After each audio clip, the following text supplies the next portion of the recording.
Good morning, everybody. Good morning. Good morning. We have Greg from Australia this morning, and it's going to be very exciting.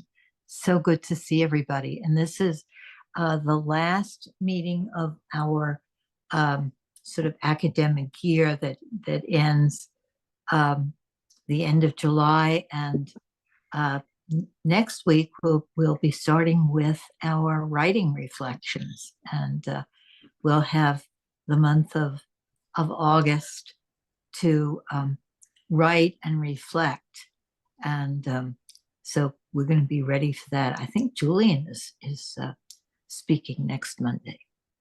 Okay, so Katerina, you're going to introduce Greg, and Greg, you're going to introduce yourself a bit. Yeah. Sister, we're very honored to have you here.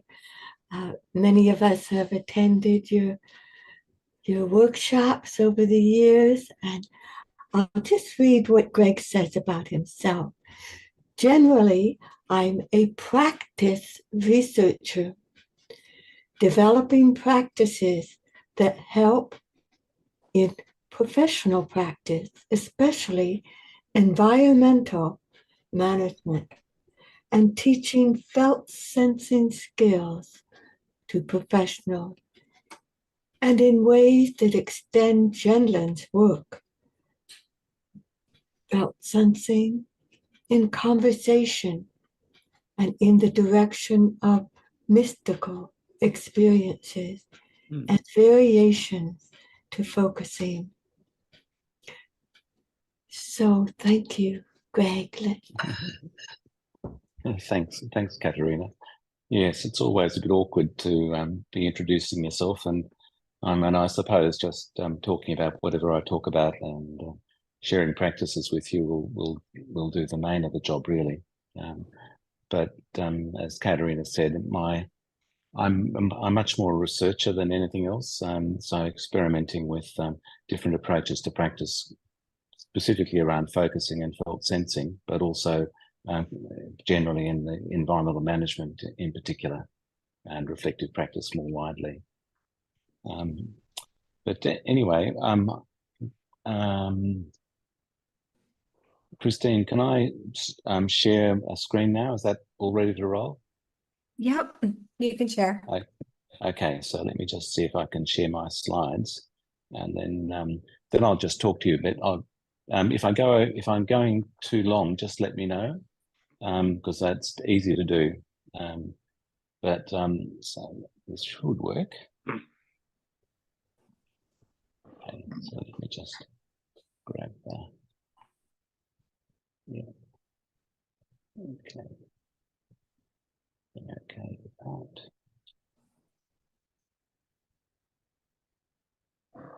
So, is the screen sharing clear enough for everybody now? Yeah. Cool. Okay. So, okay. So, my work with felt sensing goes across a lot of different areas. One strand of it is in the professional practice space. Another strand is looking at felt sensing and conversation. Another strand is looking at the relationship between mindfulness and felt sensing practices, kinds of mindfulness practices and felt sensing practices. But the stuff I want to talk about today, which talking with Katerina seemed like something that people might be interested in, is stuff that comes out of applying it, the philosophy of the implicit, which is Gendlin's general name for the philosophical work that he did, to focusing itself as a practice. And my goals for this talk, I just want to describe a way of practicing focusing differently that opens up paths to, a certain kind of mystical thing. It's not, as in the nature of the case, it's not something where you can do the practices and guarantee to get that the experience will be of this kind, but it's in the territory of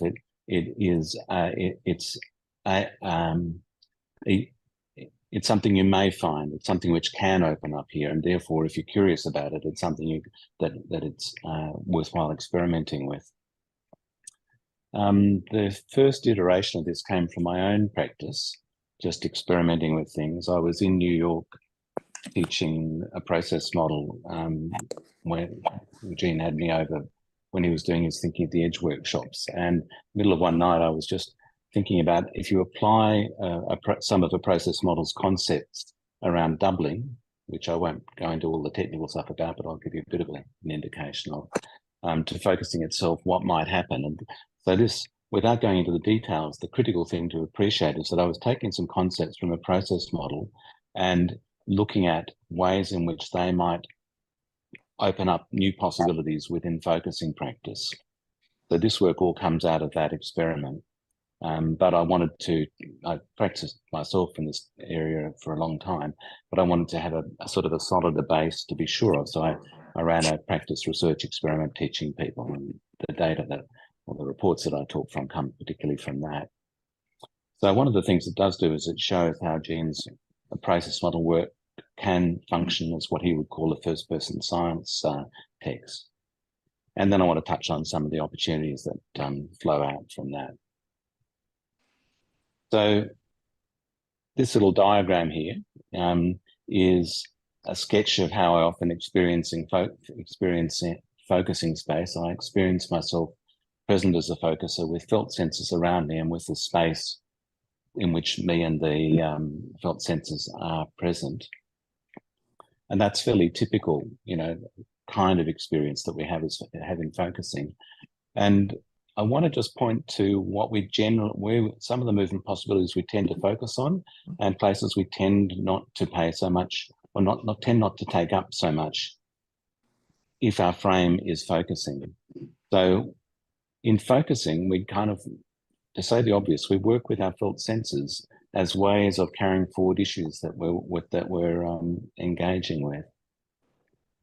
And sometimes, something in the spirit of a clearing of space, something arises within the focuser, and you'll tend to place that out in the space with you. And there's a very clear kind of commitment to the forward movement, which, Gene in his psychotherapy work talks about as life forward, and, in his philosophical work, talks about as carrying forward. And I just want to flag that there are other possibilities there that you may not be used to experimenting with as much. One of them is to just have a look at what it's like to be present as focuser and explore the character of being focuser, letting aside the movement forward of particular issues and projects and concerns, but just resting in understanding being present as focuser. Another kind of direction is to feel the quality of space and just sit quietly with that. And, if you want to get kind of radical, you can in terms of experimenting with variations, you can just let go entirely of the interest in getting somewhere and just be agendaless and experience just being quietly present. Now, those kinds of possibilities are not necessarily ones that you've never encountered. We may, for some of you, that might be kind of a strand of or an aspect of normal practice. But when we orient from the tradition, the movement is very much around issues that arise on ways of moving forward, which is great for creative work and great for problem solving and so on. But the stuff I'm talking about now takes up some of these other possibilities. And I want to just flag that in taking up some of these other possibilities, it's doing something that's not unfamiliar from meditation practices, where it's quite common to focus on things like, the rhythm of your breathing, for example, or resting in presence of awareness. So there are other traditions where sitting with the stuff that's stable rather than the stuff that's evolving is much more common.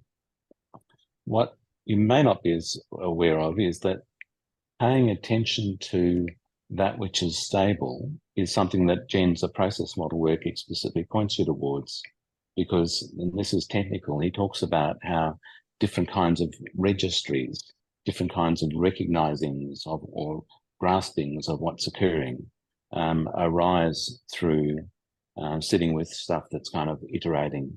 on and on, pulsing on and on.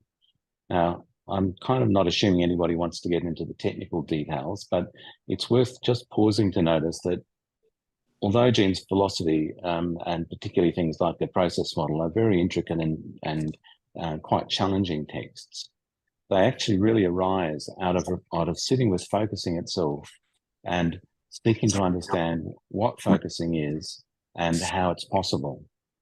And experience in the creation of meaning is more oriented towards what are the practice potentials of it, and a process model is more oriented towards how does this stuff arise, what's the underpinnings of it. But when we sit focusing and we sit with the feel of a situation, and we let a felt, something we're uncomfortable with, say in a social situation, and we let something arise, let a felt sense arise, we're actually doing the kind of things Jean's talking about here, sitting with a kind of pulsing discomfort, ongoing flavour of it, and then out of that a new space emerges, the space, the presence, and the presence as focuser, as you sit with the thing. So anyway, all that's really to say is that from a practice point of view, there are possibilities which, in sitting with these ongoing things, that we tend not to take up. And Jean's work, philosophical work, thinking about the character of focusing, also points towards the possibility of being curious about that. So the particular experiment that everybody's, I think, received copies of, is one which, in a very summary form, is on this slide, which is it's inviting a kind of a figure ground gestalt shift in focusing practice. So instead of resting our attention in the moving forward, in the carrying forward, in the feeling our way forward, we let our attention rest in being present as focuser, or present with the qualities of the space, or feeling kind of underlying feeling tones, like the sort of quiet background joy that comes with being familiar with focusing, that to do with the fact that you can trust the forwardness, the coming of forward movements. There's quite a lot of different things that kind of you can shift your attention to, and they open up different possibilities, which is really what this is all about. So just to sort of do a kind of quick tour of the work that people, the people that I experimented with, what their experiences were. In the small group that I had, I worked with 7 practitioners, 6 of whom kind of had the kind of experiences that this talk is talking about, which is dropping into a kind of strikingly different kind of space, which is more like a kind of vastness hyphen oneness space.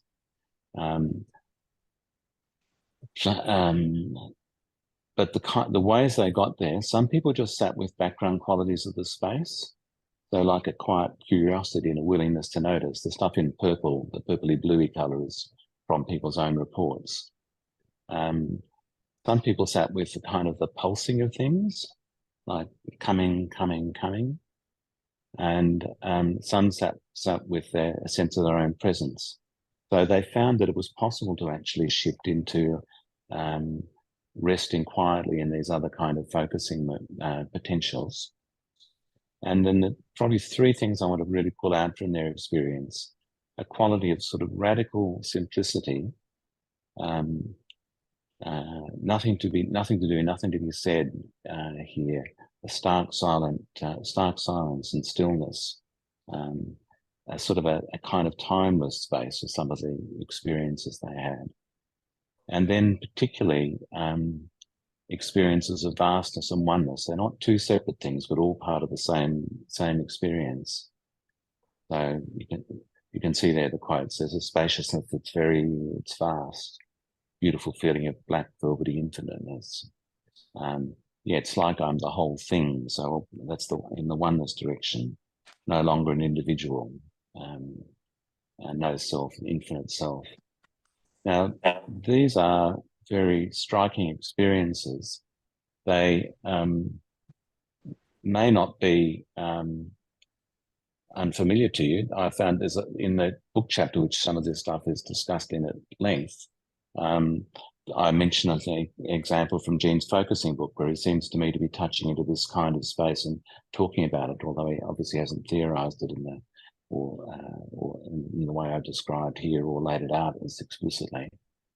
But anyway, these quotes point to how people experience it as being a different kind of space. And if you know a process model, its logic, the second half of it is its logic is showing how a series of spaces kind of arise from each other, if you like.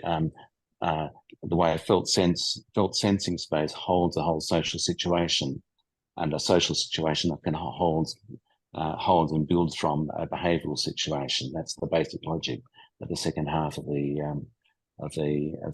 book, and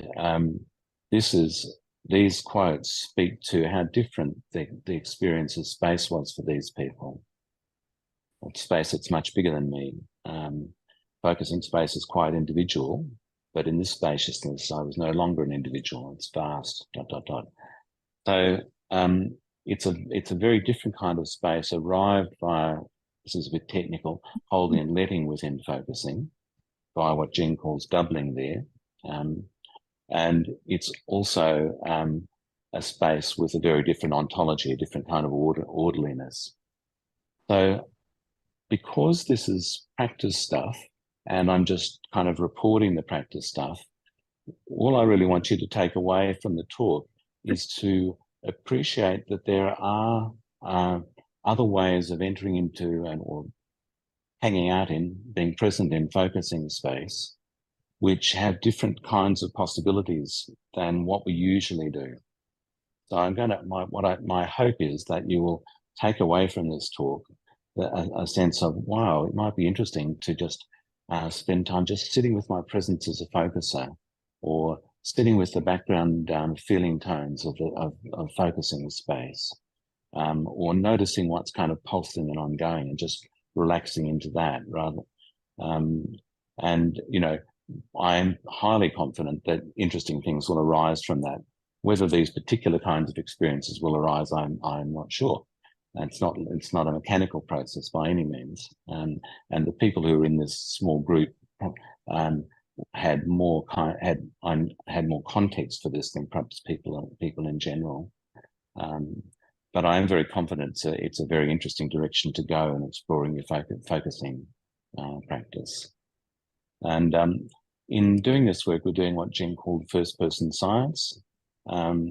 And for those who've got a research interest, which there might be a few around, I just want to signal that this work is an example which does a job of showing that Jen's first-person science project can really be instantiated. We can really make it real, working from a process model in particular, and generally from this philosophy of the implicit work. Because this is, you know, an experiment which leads to a kind of emergence of a space that's distinctively different from what we've described in focusing as usual, in just the kind of ways that Jen's the logical implications of Jen's schema imply. So just to finish off, just want to touch on some of the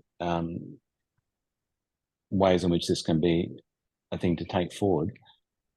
It is a major shift in the possibilities of focusing as a practice from a formal explicit perspective, and that qualification is really important because this might be part of your own experience as normal. One of the people in our experimental group had this kind of quality as the background flavour of their focusing, or as a matter of course. Others were quite familiar with it, but for some others it was very new.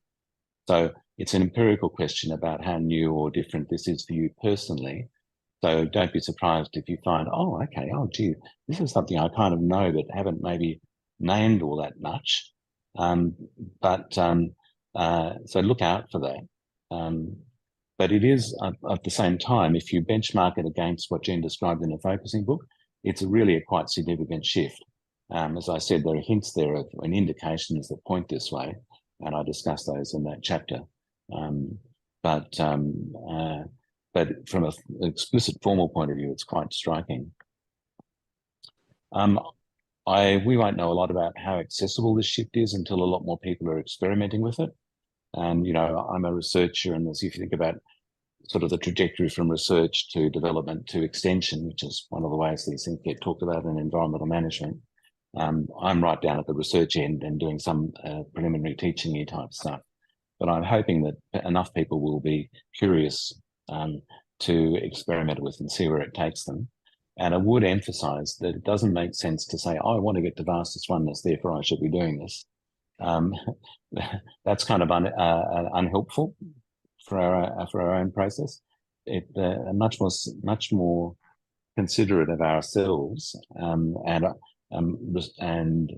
honouring of the openness of things is to just orient from curiosity. So play with these things and see what happens. And there's lots that can be done to build on this.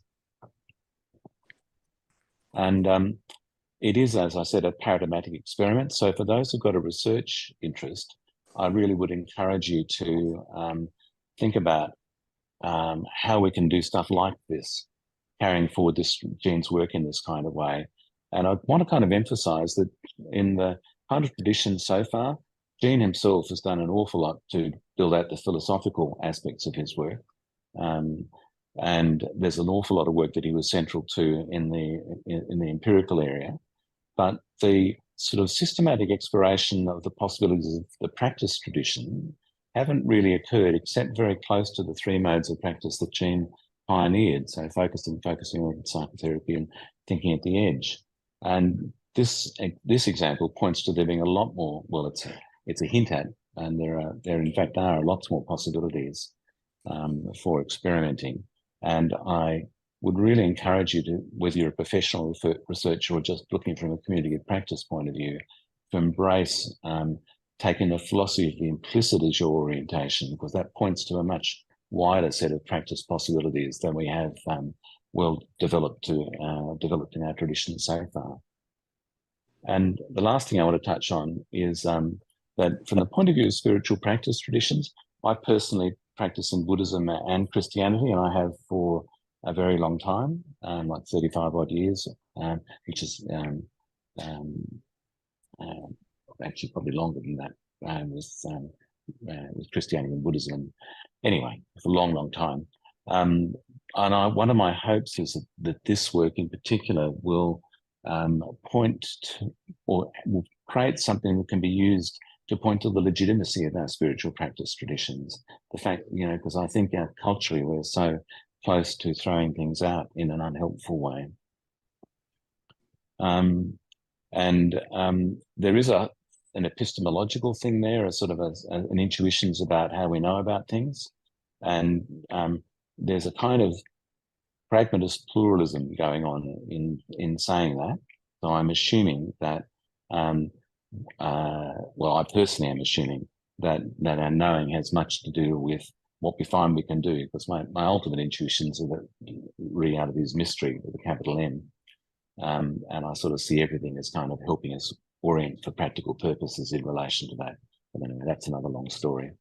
And I am conscious that if you stand, some ways of standing in our religious tradition, this is not your epistemological intuition. So I don't want to say to anybody, oh, you must do that. But I do see there are possibilities there for helping the wisdom of our traditions be better grasped by noticing these kinds of extensions to our focusing practice. And the last thing to say is that if you took the research practices and the creative practices that we know and bring them into our spiritual practice traditions, then there are really interesting possibilities for carrying them forward. So that's really all I wanted to do to introduce this stuff. The slides I put a link to, if you can download if you want to, and there's some references there.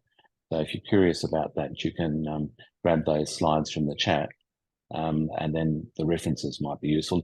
This one in particular, the doubling within focusing practice, for those who are deeply into a process model, that's got a very detailed explication of how this stuff fits in relation to the process model, at least as I understand it. If you're in the research world, this should be treated as an invitation to debate rather than just to trust. So this is, in that spirit of kind of collaborating together. Anyway, so I hope that kind of does enough to give you a sense of some of the potentials for practice. And the practice instructions, I know Katerina or others have shared with you. And so you've got some practice instructions to play with. And I just encourage people to experiment and to be curious about this stuff. Wow, there's a lot to talk about there. My goodness. Maybe we need just a minute to take a couple of breaths and see what we're curious about, what comes for us as Greg talks about these intriguing possibilities, questions, thoughts, your own experience. This seems like such an important realm of exploration in the focusing world now. Touching of the contemplative and focusing.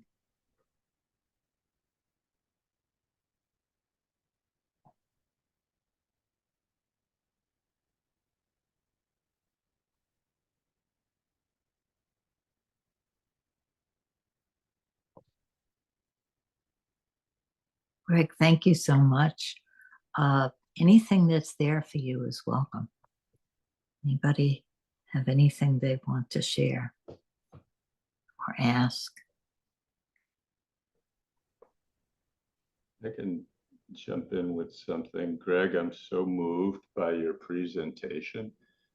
That orientation that you're describing to doing the practice is very familiar to me, but I haven't myself kind of somehow often known how to talk about it or how to direct people to it. And so I'm especially appreciating like how your range of qualities and interests and skills, right, help to like really kind of structure and ground it, as a researcher, having, worked with this in a bunch of subjects, like the care and attention that you have toward like making something translatable from something that is hard to grasp and inherently like this. Me, I'm in this realm a lot, right? So I'm so moved by your like taking what's all out here and like putting it in a shape that then can have a life in the world, right? Like planting seeds that can grow. So I really want to just honor you. I'm very moved by what you're bringing. Thank you. Oh, thank you. Yeah, I am deeply concerned or yearn, or I don't know. I long for much more embrace of compassion as a ground for living in the world, and this work is kind of opens a way up there, and for multiple reasons, and not least because I have a deep care for non-human beings who lose out an awful lot in our collective frames. And Isabel, John Keane, did you like to say something? Thank you, Yes. Katrina, Yeah. and thank you, Greg. That was illuminating, and it highlights two things for me really. And one was when you described when we let go of the agenda, these kind of experiences can emerge, and within the field of biospirituality, the focusing modality is more concerned with our relationship to our body rather than therapeutic change. And of course, the change happens as a secondary benefit there. So the kind of unit of experiences that you're describing for me are part of that journey. and Yeah. they come as they come as gift and as grace within that experience. When we let go of that agenda, uh, the, the second part was, I think, that Father Ed and Father Pete did a lot of work in translating these kind of unitive experiences into the Christian tradition. But I'd love to see if there are examples of it being expanded into other faith traditions, to see that the commonality of experience of Yes. that binds us together rather than distances us because of our interpretations. And I think that there's a huge potential there within that. Yes. I don't know if you can point me towards any work that's been done in that area. Well,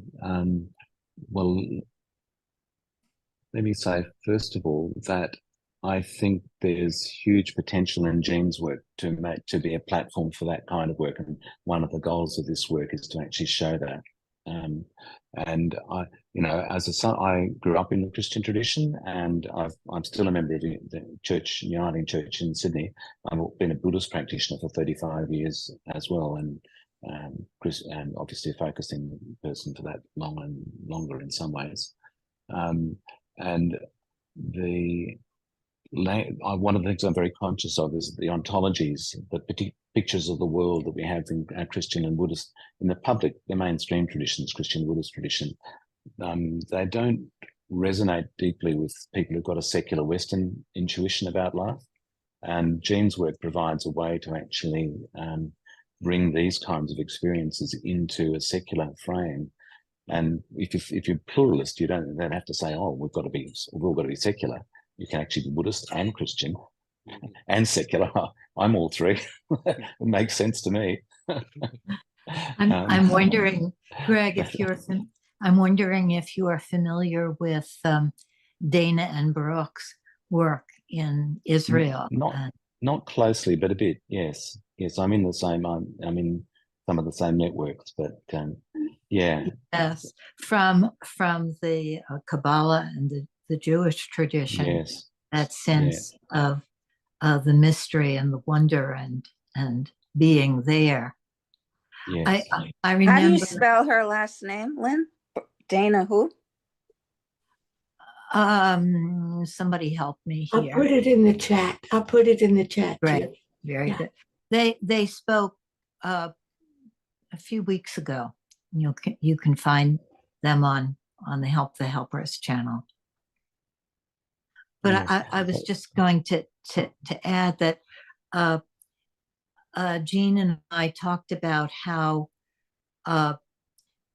when you're clearing a space, you come to this place of the big openness. And he was saying that he would love to be able to spend more time there, and then always would want to do something with it. And I was commiserating with that. Get these treasures, and then you want to do something with it rather than just hanging out and being in that big space. But what would you say, Greg, about the similarity of what you're exploring and that glimpse in clearing a space where everything is put aside in a way, and then you're in just there? Well, I think it's deeply similar. There's the chapter that this talk's based on has a discussion of that particular section of the focusing book, and I think that there are traces there that Jean is actually shifting into the space with a different ontology. We don't have him around to actually do the experiments with, although he did see this work in an earlier version. But I think deeply similar. I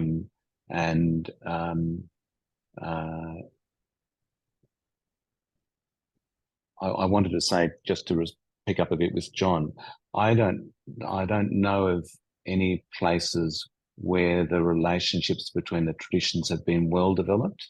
At a theory level. At a practice level, yes, people do crossings. There's wonderful work bringing it into Quaker practice, for example, and picking up Sufi traditions in Islam, and Dana and Brooks' work in relation to Judaism, Kabbalah, as you say. So, and biospirituality, of course, So there's practice resonances, but I think at the level of theorizing, it's not much has been done. I don't know, as far as I know, my own work is as far down that path as we've gone from a theory perspective, of speaking with form, sitting within the secular ground, as opposed to, and some of the stuff that's in the references would be worth looking at. But yeah, but if anybody finds other stuff, please let me know. I'd be delighted to hear about it. Sorry, does that say enough, Lynn? I just was conscious I hadn't spoken to John properly. Thank you. Isabel has her hand raised for a long time. Thank you. Thank you. Thanks for this wonderful conceptualization of the intersectionality of focusing Christianity and Buddhism. And pretty much it felt to me that part of what you were speaking about was what in secular planet right now, what people are referring to as mindfulness. And for putting that into words that are translatable to other people who may not be as familiar with either one of those places. And then what I have really was a question. There's an invitation embedded in your writing for us to sort of like co-create or come up with new ideas of getting curious about how to bring this work forward. And I'm wondering if there is a way that you can say with more specificity, if there's a repository for this work to be brought forward, if that's like a collective of people that are working on this, or are we just going to get curious and do this on our own and then do what with it? If you can say a little bit more about that. Sure. Yeah. So, well, first of all, no, there's no well-shaped repository for this work that I know of. I certainly have sat with that question, and I've been contemplating trying to facilitate that. I think ideally this sort of stuff should go through the Focusing Institute, the International Focusing Institute, and just be positioned as part of the extension of Jean's work that they document. But that would need additional conversations. If for people who are researchers, like formal academic-y style researchers, like I am with in half of my being, so to speak, then there obviously are opportunities for doing that, and publishing books and chapters and papers about it is kind of part of the story there. Although I have to say that the academic world is not good at researching practices generally. I think there's a lot we can do to strengthen that. I think we need new community of practice work, and I wish I could say to you, look, here's how to make it work. We don't collectively, we're kind of so entrained within, it's not only focusing, it's pretty true across practice traditions generally. We get entrained in the original authors, the auteur, the kind of intuitions about how to take things forward. So Jean's focusing stuff is very much reflects his own finding his way.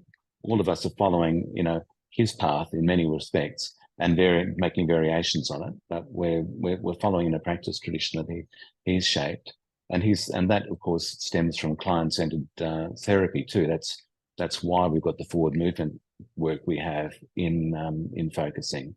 That's because but also the openness and the kind of undirectedness. They all echo client-centered therapy. And if I look at Feldenkrais, which is a movement discipline that I also practice, people do Feldenkrais, they redo what he did. My Buddhist teacher's work, which is called Dzogchen, people, redo her work. We kind of lack this kind of integrating framework. which I'm very conscious of as a researcher, and a chunk of my work is trying to help us see that a philosophy of the implicit can provide really good foundations for doing integrated stuff there, and which is very much in line with Jean's intention or aspiration for first-person science. Yeah, so I guess that I would encourage self-organizing, and if enough people say to me, please set up a repository of it, I'll shuffle my priorities and put more time into it.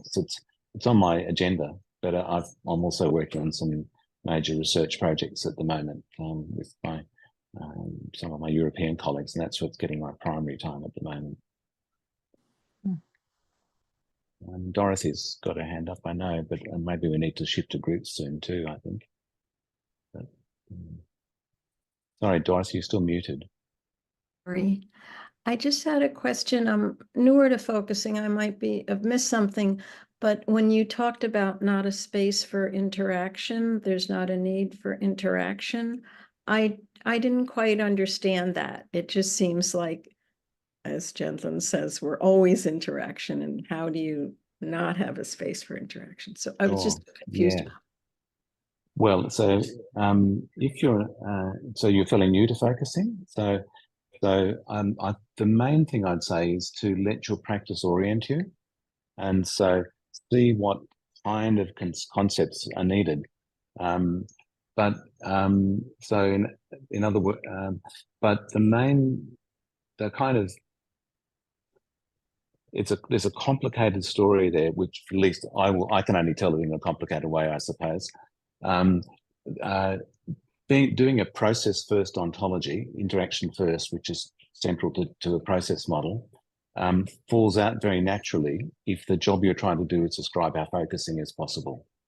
And one of the reasons why is because a felt sense holds so much together all at once in a fluid, evolving way. And it's not just a thing in the world like a rock or a tree.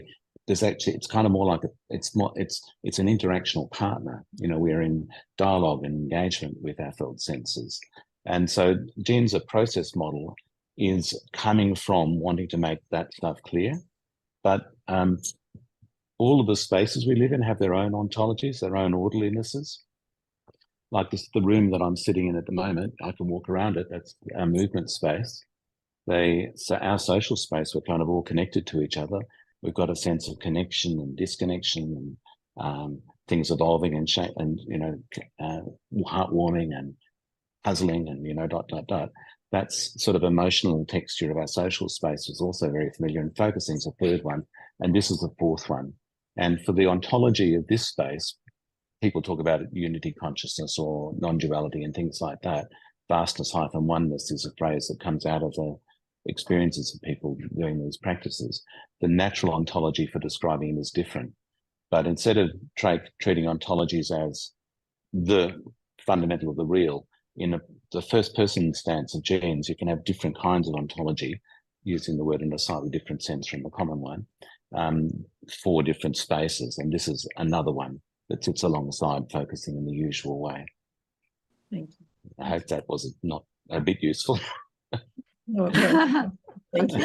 I for those who are sort of stopped in their tracks by the word ontology, it's funny how certain words will just stop people. Maybe you could say Explain that a little bit. Sure. It's a flash. Yeah. A little to unpack that. It's a flashy word for saying the nature of being or the nature of reality. So ontology is just I guess it's Greek word for being. So, but but it becomes a little clearer if you think like commonly people will think that things are fundamental and things are in process. So we've got objects and how are the objects moving. In our culture, that's Western cultures anyway, that's the normal background intuition that informs how we understand what's going on in reality.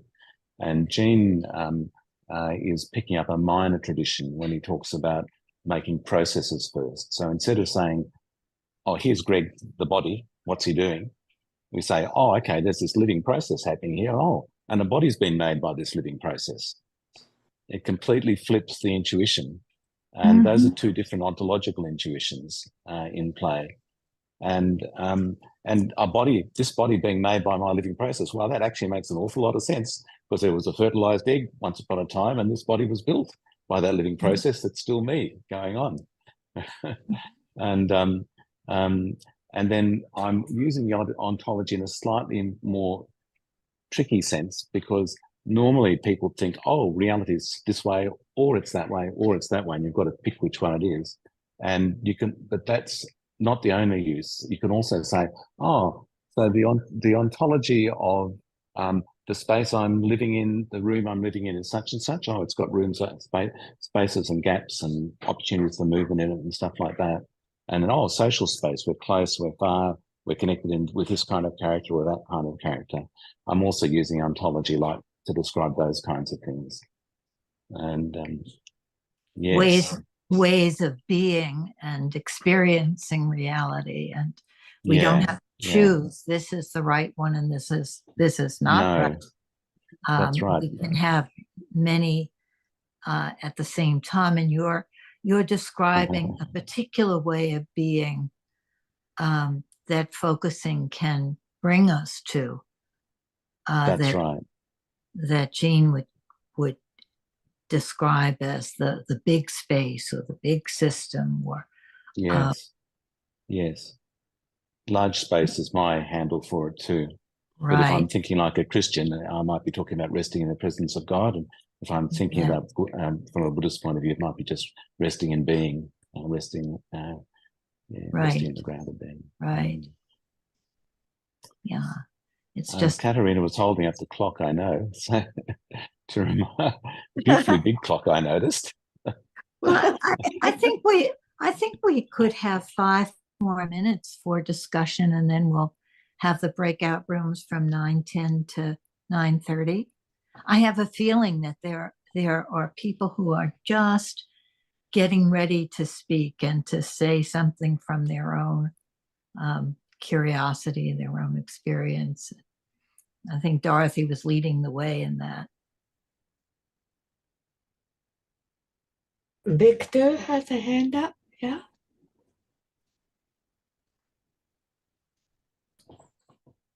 Yeah. Thank you. I just wanted to put in a word for the atheists. I just don't see the necessity of the concepts of God or religion for this work. It's whatever you said, and the way I understood it, it talks to me being an atheist just as much as to anyone else. Yeah, there is no need. Yeah, thank you. That's all. Yeah, I want to wholeheartedly support that with my pluralist hat on. Absolutely. Absolutely.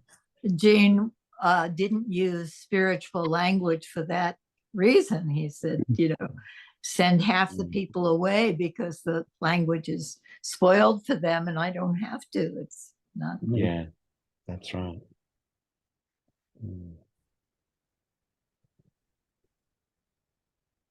Natty and Jim and Ula. Good. Thank you. Yeah. Thank you, Greg, so much. I was just so amazed by your presentation, and the reason is because I was brought into focusing by an Argentinian coordinator who introduced me first to the philosophy of the implicit. And I just loved it because of that. And then it was like going to the focusing manual was so different. And then I got back to studying experiencing and the creation of meaning and the process model. And the more I've gone into all that philosophy, the more ways I'm trying to find to bring focusing. I teach focusing too. I'm a coordinator and focusing trainer and psychotherapist. And the more I'm trying to bring it from that perspective, like starting with body environment interaction, and then finding it in a way not that easy, because for so many people it's like they need the 6 steps and the instructions and more a unit model thing. So I was really trying to download all your material and all your things and trying to get in everything that you were bringing. But I'm really trying myself to find this way of introducing focusing, because I live it in that way. Yes. It's like the vastness and the vast system and the interaction. And for me, that is the main thing. It's a way of being, but then it's not the difficulty, but how to translate this into how to instruct this, how to bring that and transmit that to others in a focusing training environment or context. So I'm fascinated, and I really want to read all your material.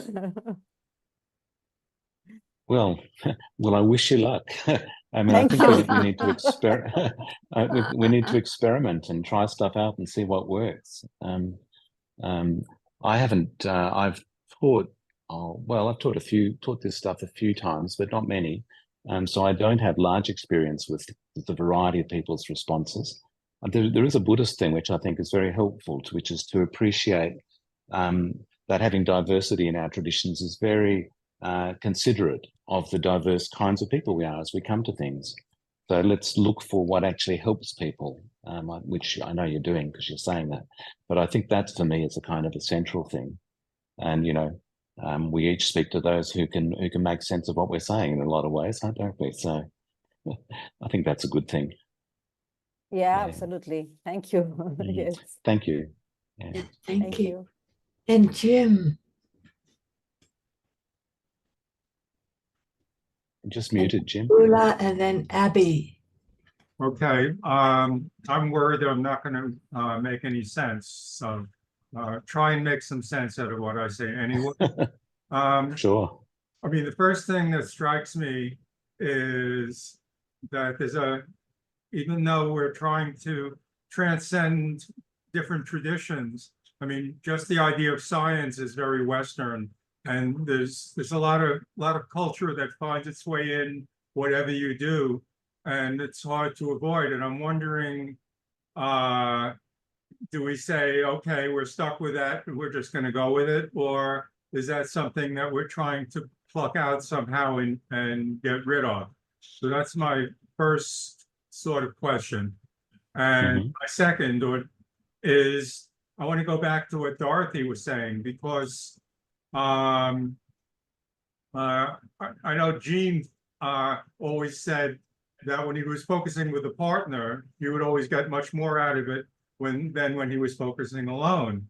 And I'm wondering to what extent that can be part of the experiment, or is that a different experiment? So why don't we just stop with that? Okay. So picking up the first one, Gene's underlying intuitions, which I very much share, and I think they're quite natural if you orient from focusing, are pluralist in the sense that we can find many ways to speak from our felt knowing. And they might well be ways that are kind of dissonant with each other, if you look at it from a conventional intellectual point of view. And what Gene embraces and talks quite a bit about in the extension, in the second half of chapter 8 in the process model, is the wisdom of just moving between traditions and moving between models and doing fresh concept formation, thinking at the edge work, whenever it's helpful. So you let the feeling of what's carrying you forward, what's helpful, guide the use of models. And it's a deeply pragmatist intuition, but it's also very natural once you sit in knowing that felt sensing is what we use to test which words fit. So we don't have our conceptual model and say, well, somehow my experience has got to fit that conceptual model. It's focusing practitioners, we work the other way around. We say, okay, here's what I'm experiencing, at least as I can feel it so far. What ways of talking about that kind of really fit and help carry it forward? And if we're in from that place, then you can embrace all models, and you don't have to embrace models you don't want to use. I mean, I happen to have experienced Christianity and Buddhism as well as focusing the secular stuff, this secular tradition, but I don't have much experience with Islam, for example. There are many other traditions. I mean, I am quite experienced as a Western scientist type person, so I very much live that tradition. but there's lots of other things that I don't. And I just think we can allow ourselves to orient from what's helpful. And the second one about the social stuff, well, certainly these experiments can be done in focusing partnership. So it's just that your partner has to be prepared for a lot more silence than usual, because you're going to be, instead of having a kind of stream of carrying things forward, there's an awful lot of sitting and going quietly. But I've experimented with these things a lot, a huge amount with partners. A lot of my work's like that. And more broadly, I've got quite a lot of other practices that kind of build around these foundations that are more explicitly social, which we're not going to dive into here. But absolutely, let's be social. It's a natural thing to do, and it's a helpful, heartening thing to do. Just one more thing is, what about the traditions that don't like research and think you shouldn't think about things at all? Well, there's an interesting place there. None of all of the major spiritual traditions have got places that are like that, at least in some respects, and places that are very much more open. So that is actually a difference in epistemological intuitions within the one tradition.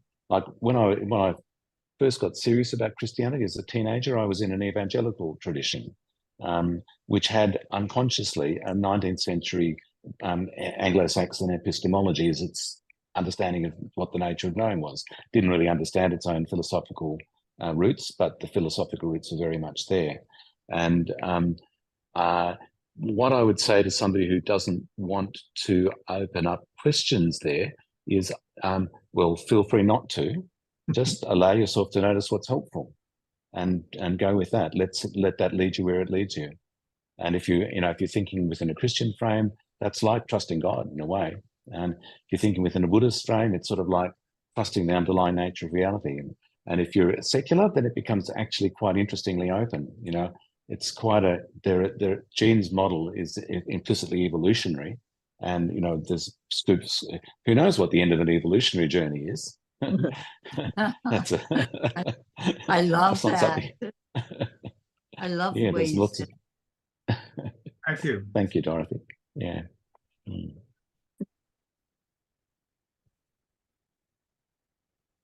Ula, and then Abby, and maybe Victor, you wanted to speak again in a moment. And then maybe after Victor, we need to do our breakout rooms. There's so much here for us to talk about. No, I don't want to speak again. Lower your hand. Okay. Lower So your Ula, hand. Lower my Ula, hand. you like to? Yeah. Thank you very much, Greg. I have I worked a lot as psychologist, and then I was a researcher, and then I was became Christian and interested in the Christian mysticism, and tried to build bridges between Christian mysticism and ordinary psychotherapy, and I began to practice as a clinician. And then I came across focusing 2012, and it was really, really helpful. And now I'm trying in an experimental way, because I've been stuck in the intellectual way. I tried in an experiential way to combine or build bridges between different ontologies. I feel very much in need for your way of structuring the whole. Try to come from the experiential, and try to very gently build some ontology out of all these parts of looking at the world. So I wonder if it's possible to continue with you in some way. So, I mean, whatever. Yeah, I've been working with my friend Jane Quayle, who's my main focusing partner. We've been focusing partners and doing things together for more than 20 years. And she and I ran some stuff on felt sensing and conversation a couple of years ago. I've been traveling for the last year, but Jane and I are going to do something in this area down the track. But I guess just send me an email and I'll have to think into it a bit more. That will be the thing. Thank you very much. do. Thank you. Yeah. Let us all know when you do. Okay, I'll pass it on. Yeah, you can share it around. We have Abby. Hello, thank you so much for this. And I might be asking like a same theme of questions, but it feels like what you're suggesting is for the person holding space to be in a different orientation. Yeah, like the way they're showing up in themselves and their being. So I think I'm curious about how you point people to be in that space, because to me, it's something that comes over time through the transformation in one's perception and being in the world. So the practice instructions that have been circulated, and they're in the chat. They're one of the links in the chat. I think they are, aren't they? Is it the holding yes, and letting? Yes, exactly. Holding and letting is a phrase from a process model. It's Jean finding another way to talk about how we do focusing. In focusing practice, the holding is holding the sort of the felt sense of holding the relevance of the concern. So if I'm troubled in my relationship with my partner, say, I can sit with the sense of being distressed and uncomfortable, and that's the holding. And then the letting is just allowing things to fall out from there. It's actually not.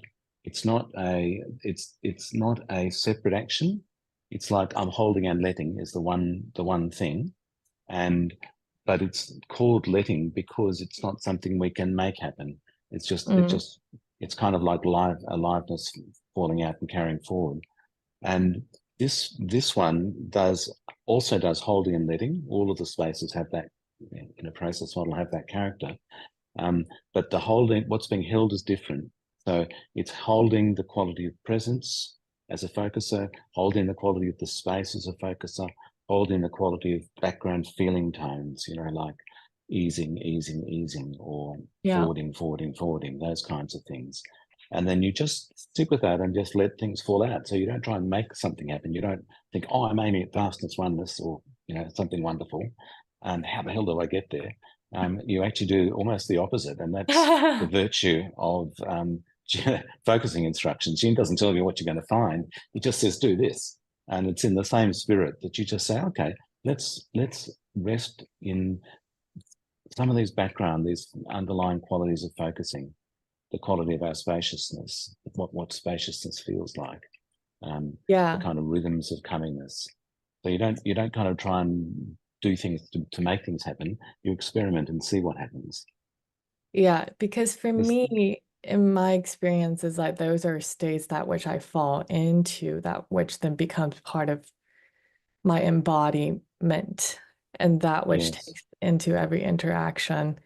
So I'm curious, how that, but I think the pointer of like allowing people to, it's just super helpful to even have pointers of like, oh yeah, this is something you can maybe perhaps let yourself fall into more while in interaction. That in itself is already a carrying forward. Yes. And I just would say that this experience was extremely important for me personally, because it was the threshold experience through which I shifted from dropping into sort of larger spaces occasionally and here and there, and maybe, not infrequently in some contexts, through to being able to know how to do it. It's become a normal way of being. It's natural and easy for me now to just drop into this larger ground, and that's in the background of what I'm doing now. I'm sort of instantiating it. Yeah. I would love to experience that more. Thank you so much. Play with the experiments.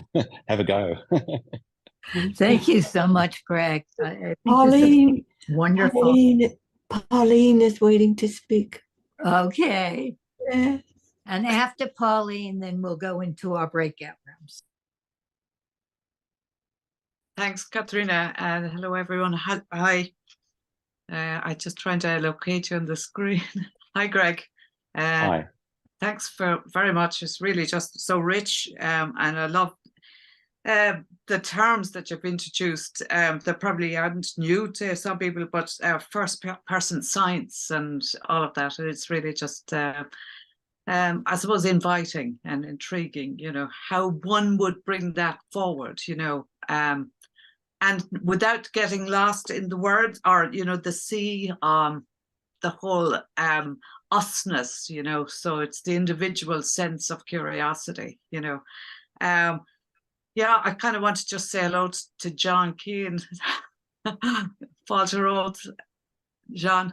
And I suppose that's maybe a way of sort of saying, I haven't spoke to John before. We're both from Ireland, but it's something to do with identity first, you know. So it's like really bringing the story so far, you know, without actually going into more concepts, you know. It's saying where we are first, you know, in the individual place on our own individual maps, you know, and especially around spirituality and all of that, you know, all of that, getting lost in that identity.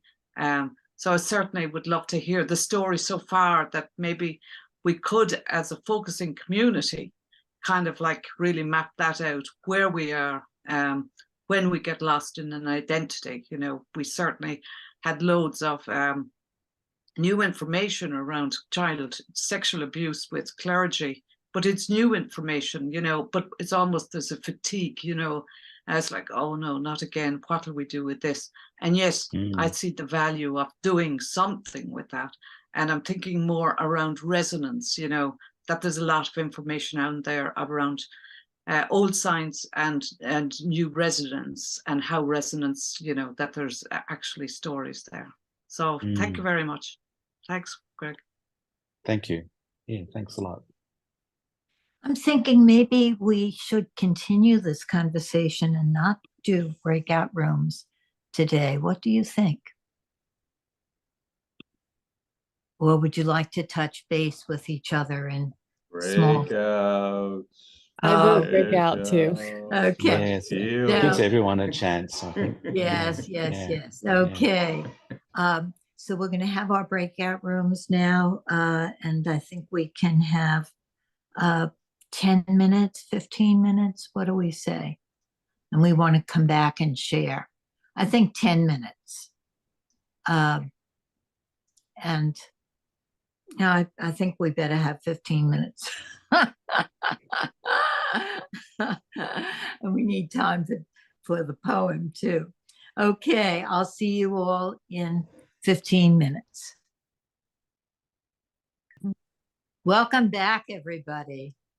I'm very eager to hear about your experience in your breakout rooms, and we have only about 3 minutes or something to share. but we have lots to share, and the felt sense of all this underneath.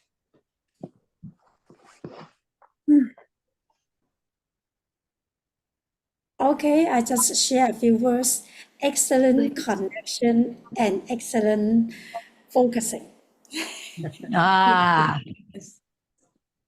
Wonderful. I concur that the three of us and Steph and you, we held and created a very loving, caring, and I'm trying to find the other word for the space that we held for each other. There was a gentleness and openness there that was held. It's very lovely. And we focused on your painting a little bit too. Oh, how wonderful. It was great. Wait, which painting? in her behind Elisa, her crane in the water. Oh, her yes, color. yes. Right. She painted that. Oh, really? Oh, that's Beautiful. beautiful. Isn't it? Oh, my goodness. Yes. Really is. Anybody else? We talked about the very practical nature of felt sensing and Greg's project for the Aboriginal farmers in Australia, where they had land that was quite arid and they needed water. So Greg went and they were felt sensing together with the land to locate the water. Wow. Love to, it's just a wonderful, wonderful thing. Oh, yes. That's wow. Fabulous. Ooh. Wow. Okay, I think we'll have Dorothy's poem, and I want to welcome you all to next week, the beginning of our writing month, contemplative. Well, won't all be contemplative, but it's kind of contemplation to write, and we'll have different approaches each week. I would be interested in having a conference on mindfulness and the big space and all of this area of carrying, focusing forward. So anybody interested in having a conference next year, email me and let me know that you're interested. Lynn, I didn't really Dorothy. understand what the topic would be. Well, this area that Greg has sort of outlined for us of what Jean called the big space, or mindfulness, or spirituality, or that whole non-duality, but it would include all of that we've been talking about today. So anybody interested in working on that, let me know. Dorothy. Here we go. Okay. And as Greg said, I think this is one of his favorite poets, a Japanese Buddhist poet. My hut lies in the middle of a dense forest. Every year the green ivy grows longer. No news of the affairs of men, only the occasional song of a woodcutter. The sun shines and I mend my robe. When the moon comes out, I read Buddhist poems. I have nothing to report, my friends. If you want to find the meaning, stop chasing after so many things. A cold night, sitting alone in my empty room, filled only with incense smoke. Outside, a bamboo grove of 100 trees.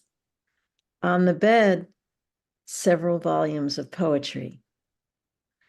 The moon shines through the top of the window, and the entire neighborhood is still, except for the cry of insects.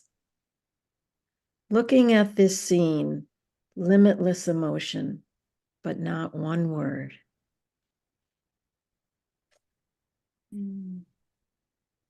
Beautiful.